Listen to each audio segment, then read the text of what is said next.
Não pretendo impelir vocês a concordar com o que estou dizendo, mas percebe que o pensamento inevitavelmente divide? Note o que acontece. Vendo que o nacionalismo tem levado a toda espécie de guerras e de aflição, o pensamento diz: vamos nos unir todos e formemos uma liga de nações. Mas o pensamento está ainda a funcionar, ainda a manter a separação. Você, como italiano, conservando sua soberania italiana e etc. Ao mesmo tempo que se fala em fraternidade, mantém-se a separação e isso é hipocrisia. Esse jogo duplo é característico do pensamento. Está visto, pois, que o pensamento não traz nenhuma solução, mas daí não decorre que é preciso matar a mente. Que mente é essa que vê em sua totalidade todos os problemas que surgem? Um problema sexual é um problema total, relacionado com a cultura, o caráter, os vários problemas da vida, e não um fragmento de problema.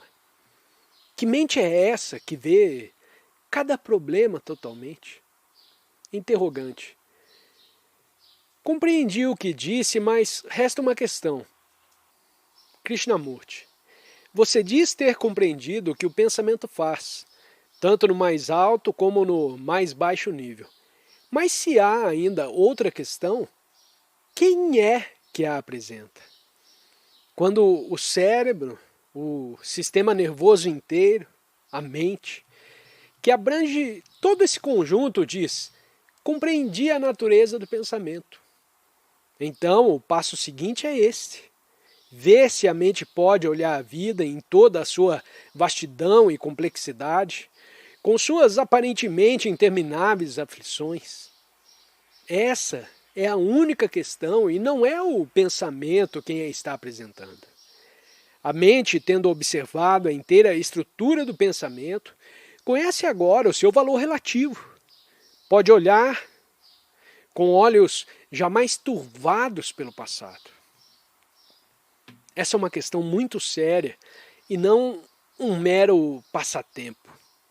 Temos de devotar nossa energia e paixão e nossa vida a compreendê-la.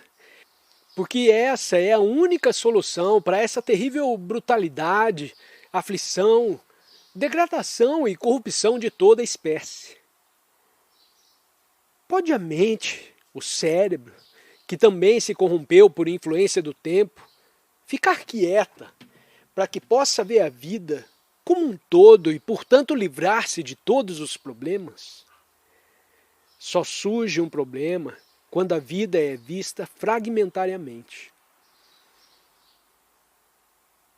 Descobre quanto é belo ver a vida como um todo. Quando se vê a vida como um todo, não há mais problema nenhum. Só a mente e o coração que se acham fragmentados criam problemas. O centro do fragmento é o eu. O eu é criado pelo pensamento. Não tem em si nenhuma realidade. O eu, minha casa, minha desilusão, meu desejo de me tornar importante. Esse eu é produto do pensamento que divide. E pode a mente olhar sem o eu? Não tendo possibilidade de fazê-lo, esse mesmo eu diz: vou me devotar a Jesus, a Buda, a isso ou aquilo. Compreende? Eu vou me tornar comunista para me dedicar a todo mundo. O eu que se identifica com aquilo que considera maior é sempre eu. Assim se pergunta: pode a mente, o cérebro, o coração, o ser inteiro observar sem o eu? O eu que vem do passado. Não existe eu do presente. O presente não pertence ao tempo. Pode a mente libertar-se do eu para olhar toda a vastidão da vida? Pode, sim, e de maneira completa e total, quando se compreendeu profundamente, com todo o ser, a natureza do pensar.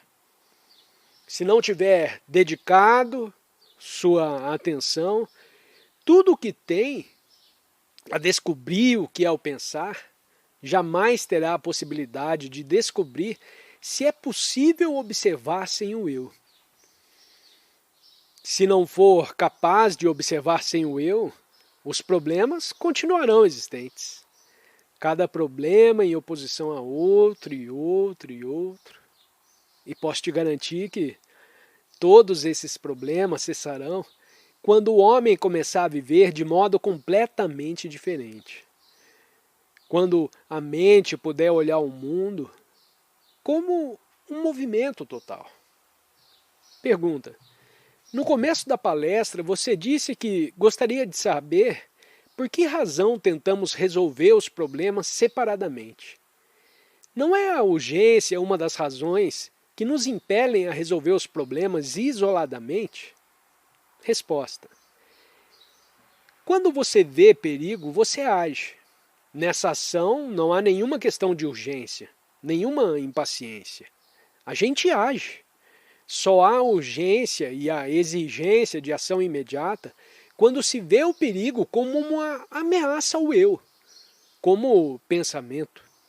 Quando se vê em seu todo a periculosidade do pensamento, a dividir o mundo em fragmentos, esse ver é a urgência e a ação. Ao ver realmente a fome, tal como existe na Índia, e ao ver como foram criadas essas condições, a indiferença das pessoas e dos governos, a inépcia dos políticos, o que deve fazer? Atacar um dado aspecto do problema da fome isoladamente? Ou diz, tudo isso é um fato psicológico centralizado no eu, que foi criado pelo pensamento. Se esse problema, em todos os aspectos, é completa e totalmente compreendido, não só a fome física, mas a miséria humana, decorrente da falta de amor, saberá qual é a ação correta. A própria mudança é urgência. Não é por causa da urgência que a mudança ocorre. Interrogante. Parece dizer que o pensamento deve funcionar e ao mesmo tempo que não pode funcionar. Krishnamurti. O pensamento deve funcionar logicamente, impessoalmente, e contudo manter-se quieto. Como pode isso se verificar? Vê ou compreenda realmente a natureza do pensar. Não de acordo comigo ou com algum especialista.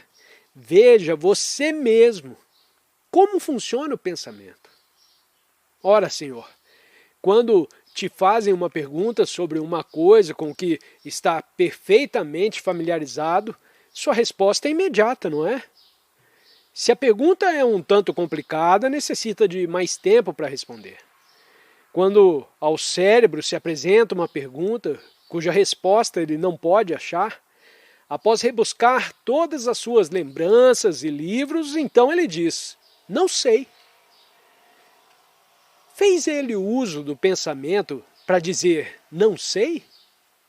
Ao dizer não sei, sua mente não está a buscar, não está a esperar. A mente que diz não sei é inteiramente diferente da mente que funciona com o conhecimento. Pode, pois, a mente ficar completamente livre do conhecimento e, todavia, funcionar eficazmente no campo do conhecimento? Os dois campos não são separados. Quando se deseja descobrir uma coisa nova, cumpre rejeitar o passado. O novo só pode se manifestar quando se está libertado do conhecimento. Essa liberdade pode ser constante, o que significa que a mente está vivendo em completo silêncio, num estado de não existência. Esse estado de não existência e de silêncio é vasto, e dentro dele podemos nos servir do conhecimento. O conhecimento técnico para fins práticos. Também de dentro desse silêncio pode ser observado o todo da vida sem o eu. Interrogante. No começo da palestra, você disse que quando se quer mudar as coisas externamente, essa ação conduz à ditadura de um grupo ou de uma pessoa. Não acha que estamos vivendo debaixo da ditadura do dinheiro e da indústria? Krishnamurti. Naturalmente. Onde há autoridade, há ditadura. Para promover-se uma mudança social, religiosa ou humana, é necessário, primeiramente, compreender toda a estrutura do pensamento. Como o eu que busca o poder. Pode a mente viver sem buscar o poder? Responda, Senhor. Interrogante. Não é natural buscar o poder? Krishnamurti. De certo, é natural, como se costuma dizer. É natural um cachorro querer dominar os outros cachorros. Mas nós somos tidos por entes humanos cultos, educados, inteligentes, e parece que em todos esses milênios não aprendemos a viver sem essa sede de poder. Interrogante. Eu gostaria de saber se a mente é capaz de fazer uma pergunta a respeito de si própria, cuja resposta ela já não conheça. Krishnamurti. Quando a mente, como eu, como pensamento separado, faz a si próprio uma pergunta, a seu próprio respeito, já achou a resposta, porque está falando acerca de si mesmo. Está tocando o mesmo sino com um badalar diferente, mas o sino é o mesmo. Interrogante. Podemos atuar sem nenhum eu? Isso não significa viver em contemplação? Krishnamurti. Você pode viver no isolamento em contemplação? Quem irá te dar comida, roupas? Os monges e os vários impostores religiosos sempre fizeram isso. Na Índia, há gente que diz, eu vivo em contemplação, me alimenta, me vista, me banhe, estou completamente desligado do mundo. Ora, isso é muito infantil. Não tem possibilidade nenhuma de se isolar, já que está sempre em relação com o passado ou com as coisas que te cercam. Viver no isolamento, chamando a isso contemplação, é mera fuga ou automistificação.